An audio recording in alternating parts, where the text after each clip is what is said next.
I was always told that God is not a man that he should lie.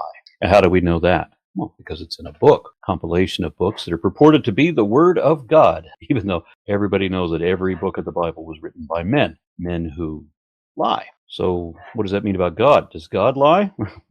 God only knows, because all anyone knows about God is from a book written by men pretending to speak for God, a God who can never speak for himself. So how do we know that that's really what they're doing, that they're just pretending to speak for God? Well, let's look at the book of Job, for example. Therein, God says that the sea is shut up behind doors, and that the earth is a flat disk in the shape of clay when pressed by a seal, and that it has edges that you can grab and shake the evil off of it. And God says he laid a foundation for the earth, and he erected pillars on it, and then he took the earth, presumably by the edges, and then sat atop those pillars. And God also says that the sun will not rise unless he commands it to, because God doesn't know what the sun is, nor where it is, nor how big it is, uh, nor does he know the true shape of the earth either. He doesn't know that he's got everything round backwards, that the earth goes around the sun and not the other way around. This isn't just some Bronze Age moron raving about what he thinks the voices in his head are trying to tell him. No. We are expected to believe that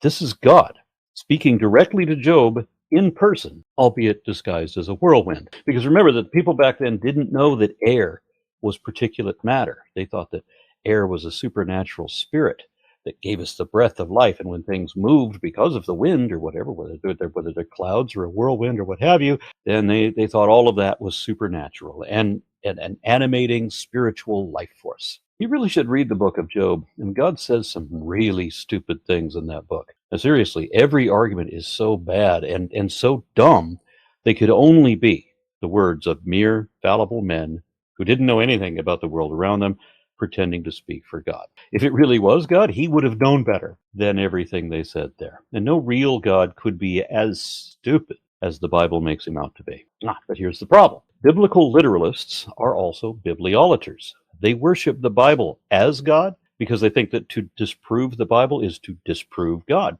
If the Bible's wrong, then God is wrong.